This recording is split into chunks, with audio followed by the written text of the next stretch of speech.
Hey everyone, I'm Jake from CVP, and welcome to our November 2022 edition of Quick Kit. Links to everything we mentioned will be down in the description below, so let's get into it.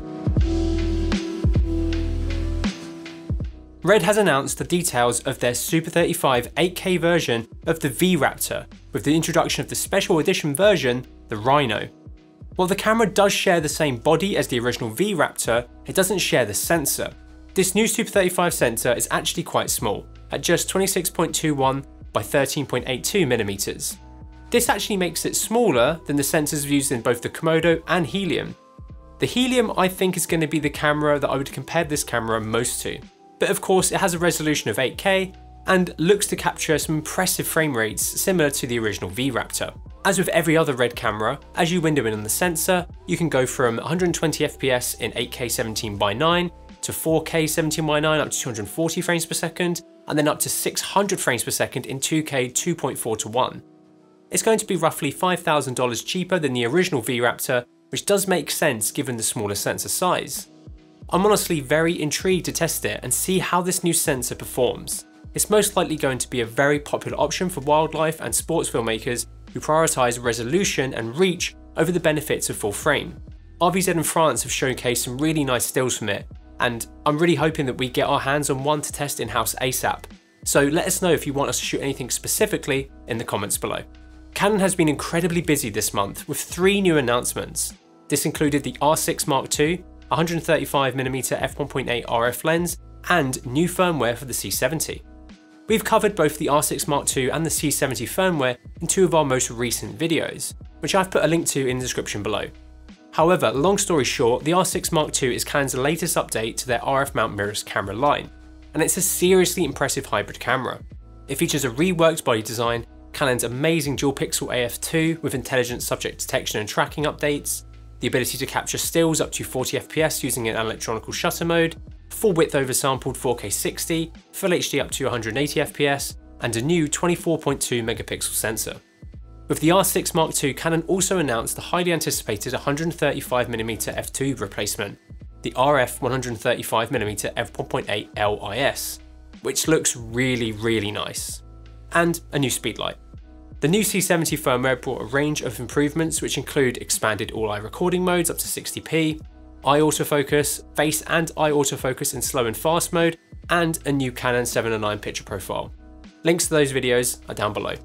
ARRI Rental have released 3 new monochrome cameras to their fleet. This includes versions of the Alexa 65, Mini LF and Alexa XT. And the footage they've released with it looks great, unsurprisingly. ARRI aren't the first brand to offer monochrome versions of their cameras, and people have been modding cameras to tune them for black and white acquisition for years. A sensor designed to just capture monochrome does have a few advantages over one designed for colour, such as the ability to capture higher resolution imagery, achieve higher sensitivities, the ability to use colour filters, and capture gorgeous infrared imagery with the correct OLPF. It is a bit of an odd decision for them to choose the Mini LF and XT. I would have thought they would have stuck to just the full-size bodies or just their mini bodies. I wonder why this is the case.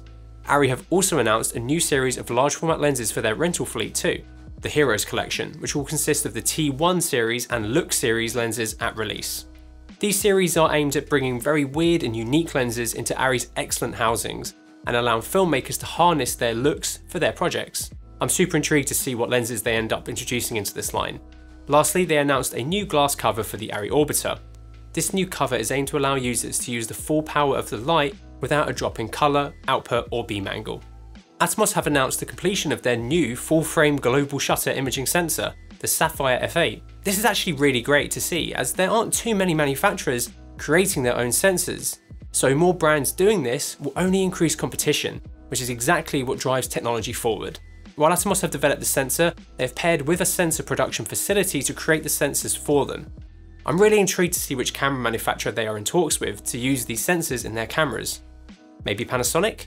The sensor itself uses a global shutter, is full frame, has a maximum resolution of DCI 8K and can capture 8K up to 60p, 4K up to 240p, and 2K up to 360 frames per second. So it has some pretty beefy specs.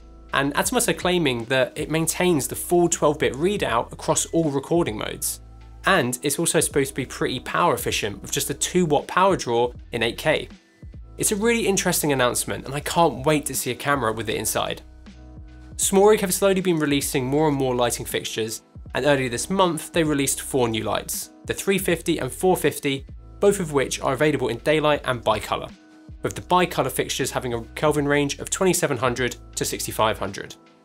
Both of these fixtures are very similar, but have slightly different power outputs, with the 450 being the brighter out of the two. SmallRig's claimed output numbers are quite high, but here are our readings. They are pretty bright, so of course need much more cooling, which we can clearly see at the top of the fixture. Compared to the smaller 120 fixtures they released all the way back in February, they've actually changed the designs of the fixtures quite a bit. The housing is made from a mix of plastic and heavy metal. It feels much more robust than the 120s, which were much more plasticky. On the bottom of the fixture, the light uses what looks to be an Arcus Swiss style mount and a removable, fairly heavy duty tiltable stand adapter, which will work great with larger modifiers. The included 4-pin XLR power adapter is quite large, though it does come with a little attachment for hanging it to a stand. I just wish it came with a more solid bracket to attach it to a C-stand. The fixtures can be controlled using the controls on the rear of the fixtures, via SmallRig's Small GoGo app, or via their new control panel, which has been designed specifically for these fixtures. This control panel reminds us of an old video game controller, and it can be clamped onto a stand, but it does use a rather weird magnetic mount which doesn't feel the best. They're priced pretty well compared to the competition, and they do perform well as well, so considering that, they may be a good option for you, and they're available to pre-order now via the link below. Cooke have announced a third focal length to their V-RAPTOR full frame series of zoom lenses, the 19-40mm t2.9. This new lens now expands the set to cover 19mm all the way to 215mm, which is a really solid range, especially when you chuck a Cooke Prime or 2 into the mix as well. The V-RAPTOR series has been designed for full frame coverage, and all 3 lenses have a 46.3mm image circle, a long 280-degree focus throw, front diameter of 114mm, and a consistent look, which is arguably the most important thing for a zoom lens to have. The new wide-angle zoom added to the family is a very similar size to the other 2 zooms in the set, but is actually a touch shorter and lighter than them, which isn't too surprising to see with wide-angle zooms. Fortunately though, the gears for focus, zoom and iris are in the same place as the other 2, which will make lens swaps much faster when using all 3 of them. We finally have a really solid range of full-frame zoom lenses in the higher end now, and this latest addition is great to see. While pricing isn't available yet, this will definitely be aimed at rentals, so if you want us to take a look at these in the future, let us know in the comments. Laowa have fully announced the Proteus series of Super 35 2x anamorphic lenses.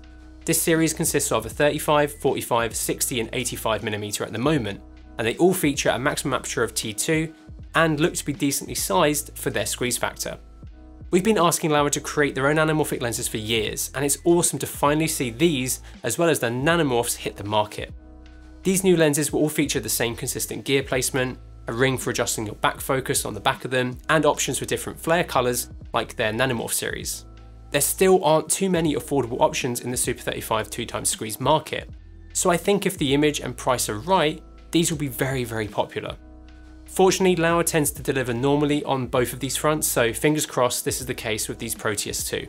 We've actually got a prototype 35mm that we've shot a few things with, so let us know what you think of the imagery of this in the comments below. Fujifilm have announced their newest camera, the X-T5.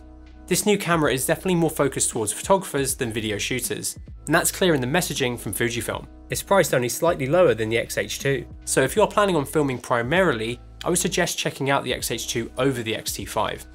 However, for photographers, this does have a lot to like.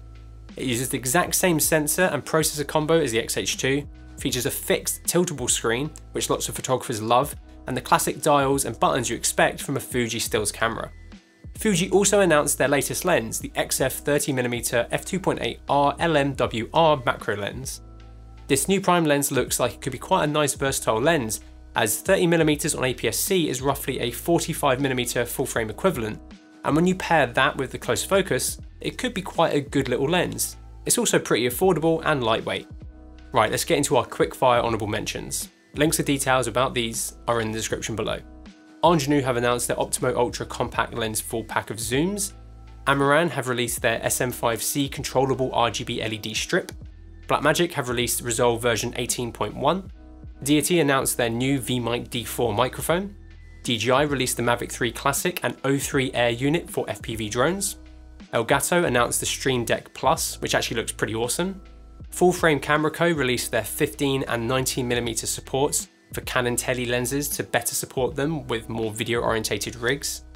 Godox have announced the NOLED M300 Bi, C5R IGBWW compact light, and S60 Bi focusable lights. Greatjoy have announced their new 85mm t2.9 1.8x anamorphic lens, which brings the set to 3 focal lengths now. Hive has released the Bumble Bulb Par 30 Omnicolor LED fixture. Libex released a new pedestal designed for PTZ cameras. Nikon announced new remote grips for their Z series of cameras, as well as firmware for the Z9. Quasar Science announced their Osium shells and frames for their LED tube lights. Rode released the NT USB Plus desktop microphone. Sigma released an X-mount version of their 18 to 50mm f2.8 APS-C zoom lens. SmallRig released version 5.2 firmware for PageOS. Sony released a new pack of LUTs for the Venice 2. Suraray announced their new compact full-frame 1.6x anamorphic, the Saturn 35mm t2.9. And lastly, Tiltra announced their Venice 2 cage. If you enjoyed this, please make sure you subscribe ready for next month's quick kit, and let us know what your favourite bit of kit to come out this month is in the comments below. And thank you so much for watching.